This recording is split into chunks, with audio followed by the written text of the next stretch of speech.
Hello and welcome to the Child Care Business Coach podcast. My name is Evelyn Knight. I am so thankful for you today. Each one of you who listen or pop in to watch me, it just fills my heart with so much gratitude. Thank you so much.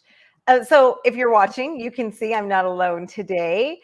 I'm here with Narmine Kendall, who is becoming a friend and a colleague and so much in my life. And I'm super excited to announce that Narmine is also joining our rotation of master coaches.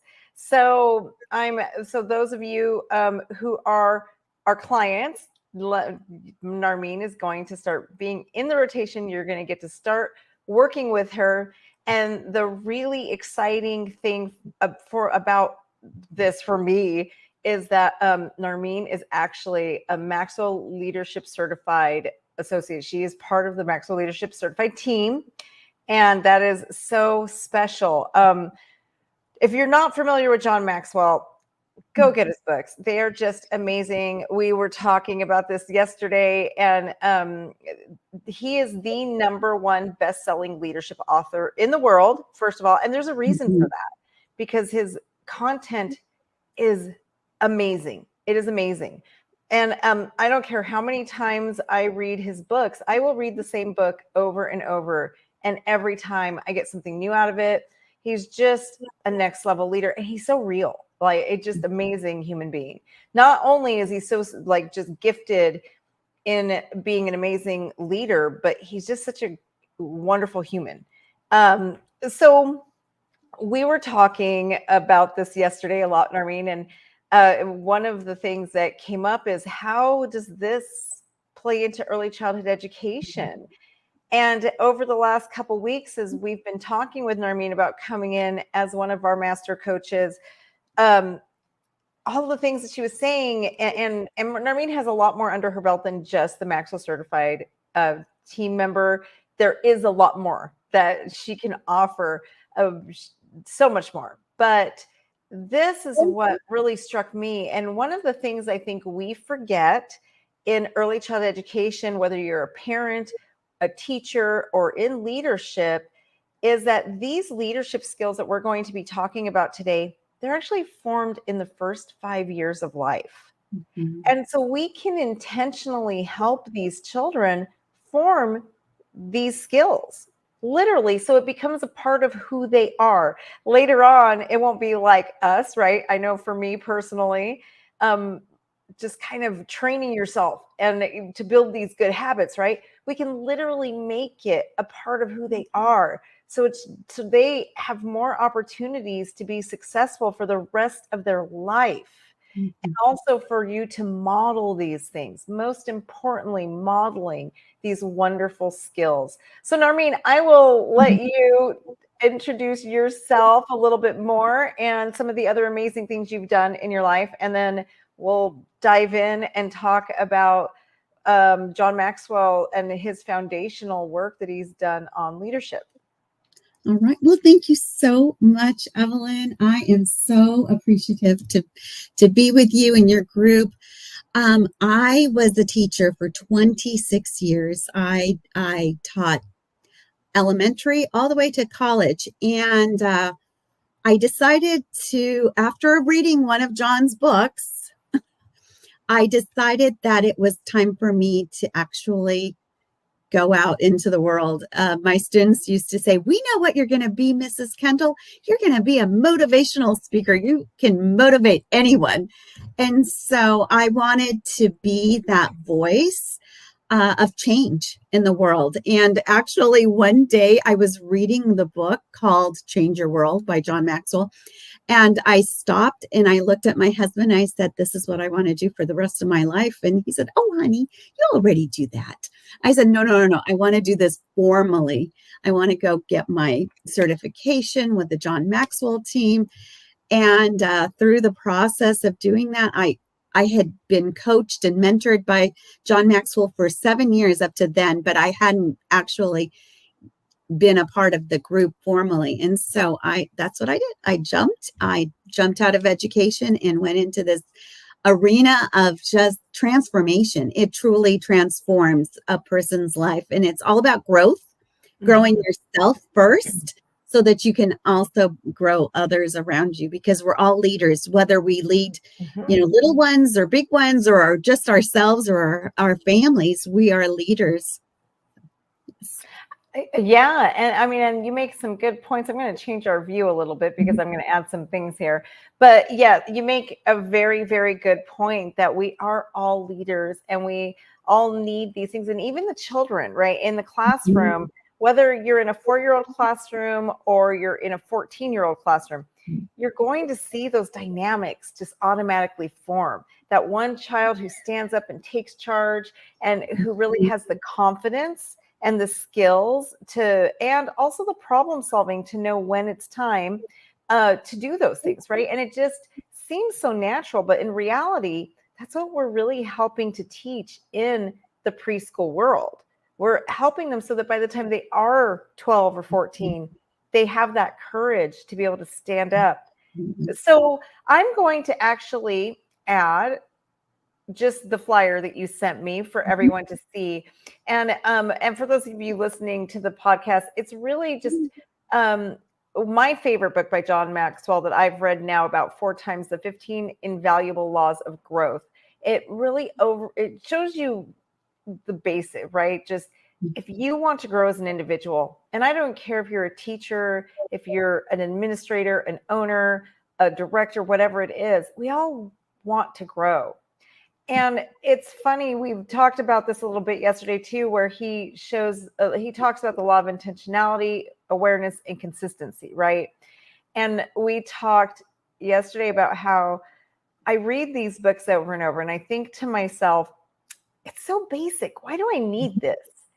But then after I'm done, I'm stuck like, wow, I really, really needed that. And sometimes we get so far ahead of ourselves that we forget the basics and we erode that strong foundation. And that's why I think his messaging is so powerful. So if you can talk a little bit about what you told me yesterday, that would be awesome. So John was being interviewed by someone who I think was trying to tease him a little bit about the simplicity of his message. And he said, John, your books are great, but they seem very simple. And he said, well, that's great that you think that. They're simple. However, they're hard to put into practice. And that is the truth. They're simple concepts of growth and leadership. However, it takes a little bit of intentionality to put them into practice in everyday life. Yeah. That self-discipline of intentionality can be probably the biggest stumbling block. And you're in my True Value of Your Voice, and I just did the first session who will help people learn how to get paid to speak. And in session 1, that was one of the big things that almost the whole session is going to does revolve around is intentionality. Because for me, as a trainer and as a coach, I see it all the time where people come in, they invest their money, they say they're going to do all these things, but then they never take action. Right. They never actually do it. I can give you the formula to have the perfect childcare center, perfect business. But if that intentionality isn't there, and if you don't take action, and action is one of his steps in there. Mm-hmm. So, or I know in the book, not in those 3, but it's just so vitally important. So what have you found with like intentionality and even like the awareness piece? Well, you have to understand growth isn't automatic. You don't just automatically grow. You have to want to grow. You have to actually put in the work in order for growth to take place. And 2 questions that I'm actually wanting to ask your audience for them to think about is, one of them is, what are you doing to develop yourself right now? What are you doing to grow yourself right now? And this is part of your success. So when you work on yourself, you're working on your success. However, the second question is, what are you doing to develop others? And that's where significance comes in. How are you being significant in the world? Yes, that is huge. And I hadn't thought about that, but how are you developing others and the significance? That is huge. And it says so much to me as I go in and help leaders fix their teams. A lot of times I hear a lot of blame placing. I hear a lot of, well, they just don't do this and they just don't do that. But when I ask, well, what have you done to help them grow? Because that is what a leader's supposed to do. A lot of it is like, well, they should just watch me and know. Or I send them to all these trainings. But there's a lot of that isn't happening when it comes to developing growth in others. So that is really, really, I really like that concept. So there's a little girl that had spoken to John Maxwell at one point, and she went home and journaled what she learned from him. And her father actually emailed the John Maxwell team and told them what his daughter had said. This is a 9-year-old daughter. And she said, you have to work on yourself more than others.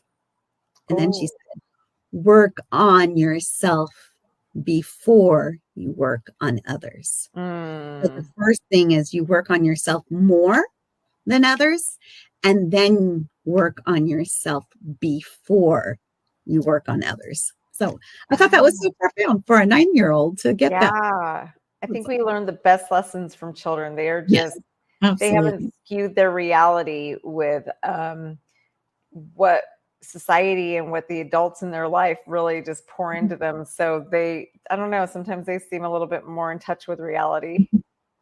Well, it's the seeds that we're putting into them. So if you are a person who's growing yourself and you are seeding into your child, then your child is going to become a leader from a young age.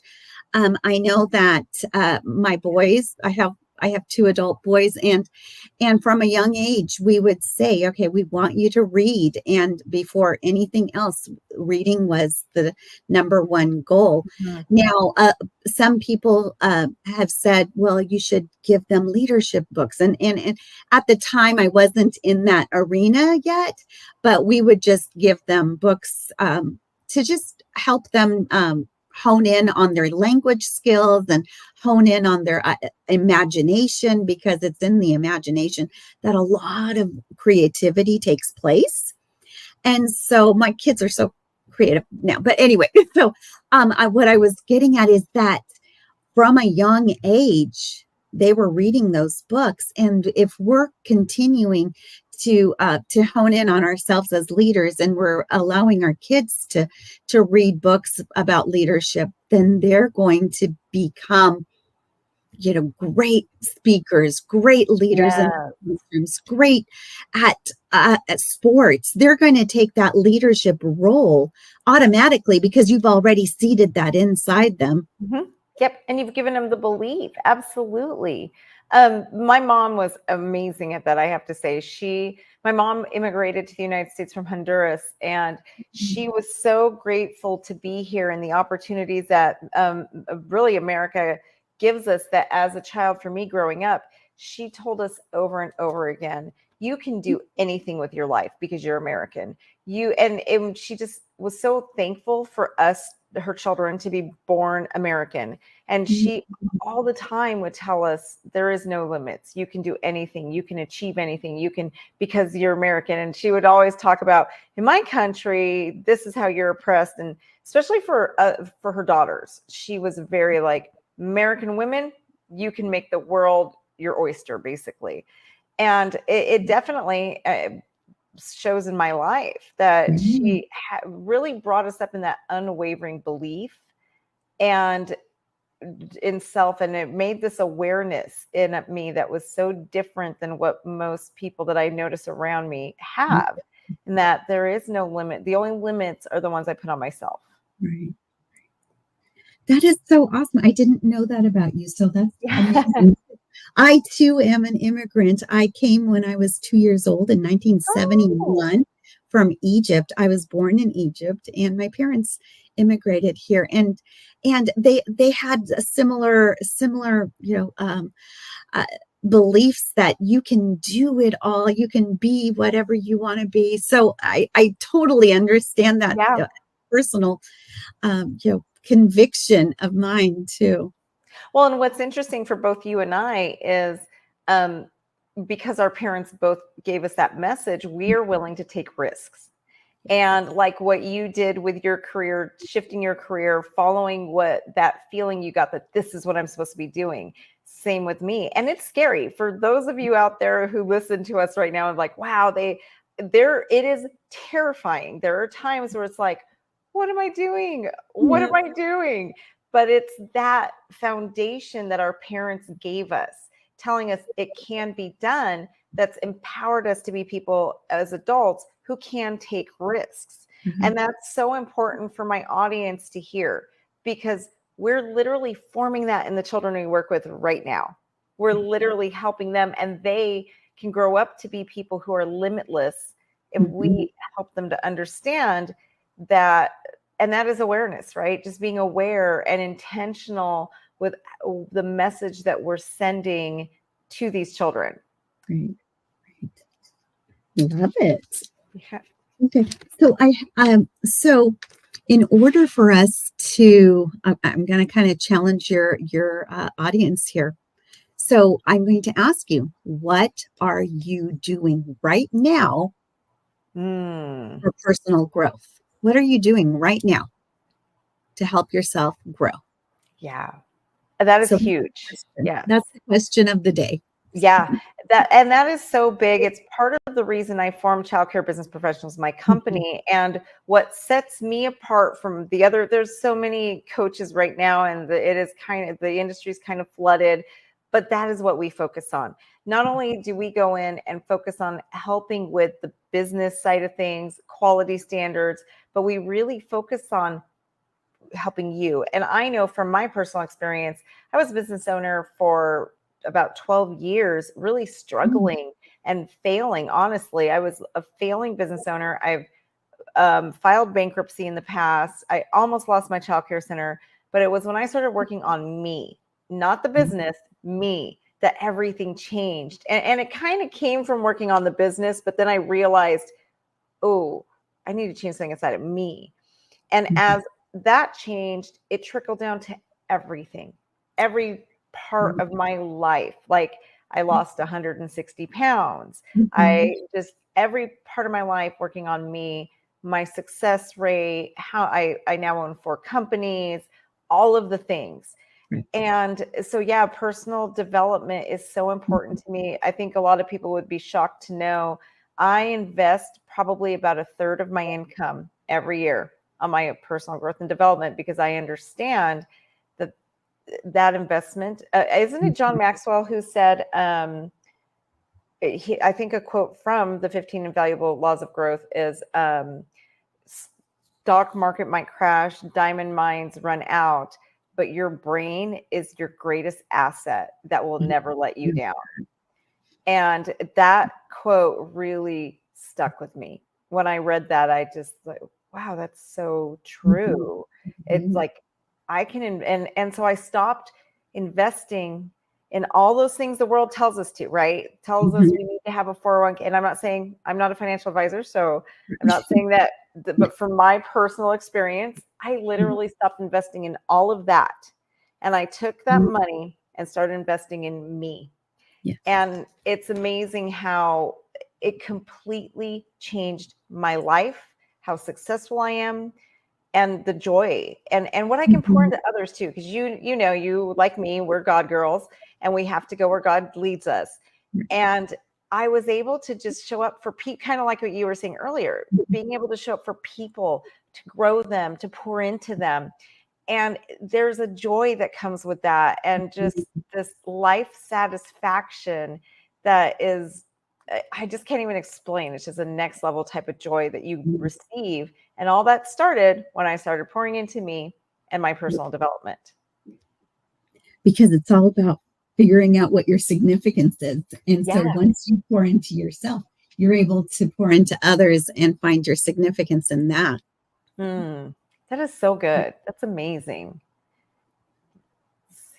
So the next is the law of consistency. I think a lot of what we were just talking about is awareness, right? Because I have to say, like through my journey of personal growth, if there's one thing, it's awareness. I would say there's two big things that changed everything. Is I became aware, right? And once you become aware, you can do something about it. You can correct the things that are holding you back. And then the other thing that really changed is gratitude. My mindset shifted from this mindset of lack in why does this happen to me? Why don't I have this? Why don't I have that? To looking around and suddenly realizing, wow, I have such an amazing, abundant life that is just so full of blessings. And I know a lot of people, when I say that, their first thought is, but Evelyn, and I talk to people all the time who will tell me, but Evelyn, you don't understand what I've been through. Right.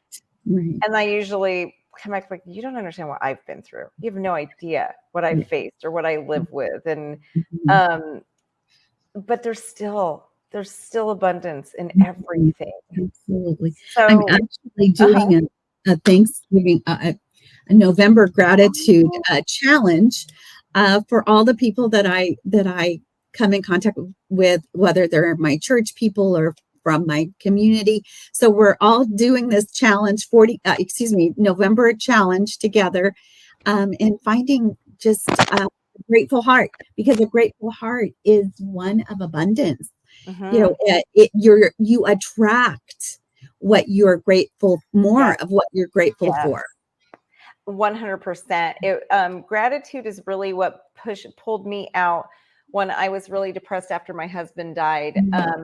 There was a moment in my life, and I've talked about it before, but where I was ready to quit and give up. And I looked around me and I decided I could sell my companies, a few of my assets off, and I never have to work again. I would live a comfortable but modest life, but I never have to work again. And I just, I really prayed hard about it, and God really showed me that I needed to look at what I have instead of what I've lost. So I challenged myself every day. I had to come up with 5 things I'm grateful for, and I wasn't allowed to repeat the same thing twice. So that sounds easy, but after 30 days, you're just like, I've already said my children. I've already said, all those obvious things. In the beginning, it's so easy, right? And then something shifted inside of me. And I suddenly would wake up in the morning, and the first thought that would go through my head was, wow, I got to wake up under covers today. I'm so thankful. I'm on a mattress. I'm thankful for that. I would step on carpet and think, I'm so thankful that my feet are on carpet. And it something about my entire life shifted. And instead of seeing what I lost, I suddenly started being grateful for the 30 years I did have with my husband. I was just looking at my life thinking, you know what? He might be gone, but now I'm thankful for the time I did have instead of the time I've lost. And it just changed everything. It completely changed my life. So yeah, I think that's wonderful that the gratitude is just, it is life-changing. Absolutely life-changing. But we kind of digress, and me and my ADHD brain will do that. And so the last one with consistency, what golden nuggets would you have when it comes to consistency? Just do it. Do it. Yeah. There's an exercise actually that John challenges people with, and he says, sit on the edge of your bed every morning when you get up, and you just say to yourself, just do it, just do it. And he drove his wife crazy because he would say it 50 times in the morning. And he said he just challenged himself to do that every morning. He said, I know it sounded crazy. I know it was out of the ordinary, but he said it actually really motivated him, because every time he faced a challenge that day, he would automatically, his brain would automatically say, just do it. Yes. And I actually coached a young man who was a junior in high school, and his parents had come to me asking for some help with some discipline and motivation.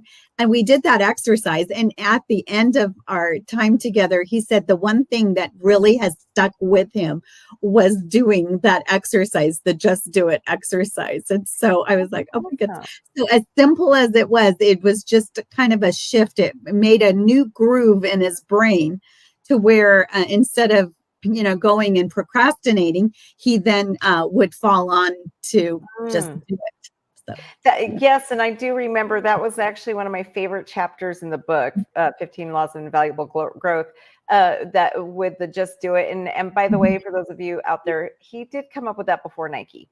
John Maxwell did come up with that before Nike. It is a coincidence, but there's a reason, because it's such, again, so simple, but such a profoundly powerful statement. It's amazing. Well, Narmine, again, I know it's your second time on the podcast, but always it is just so full of so much rich, amazing information. So I'm so excited to have you as a part of our I'm excited to be here with you. Yeah, and for those of you on our members, Narmine will be also training. We are adding her to our trainer rotation on Thursdays. And of course, if you can't make it live, we have the recordings of but December, right? You'll be start. Okay. Yeah. So I'm really excited because just John Maxwell's teachings, his leadership is just the next level, the best there is out there. It really is the cream of the crop. And so to have Narmine being able to teach this in our program will be amazing. And Narmine has a lot of other certifications as well, not just Maxwell, which will tie into educating the children. So I know as we talked about it, we did talk about the fact that she will be bringing in teachings that you can use in the classroom as well, not just for you as a leader or leading your teams, which is very important, but also how do we teach our children to become little leaders as well? So I'm so thankful for you and the fact that you are joining us and that we were connected. Absolutely. No coincidence. I 100% agree with that. Thank you. You're welcome. Thank you.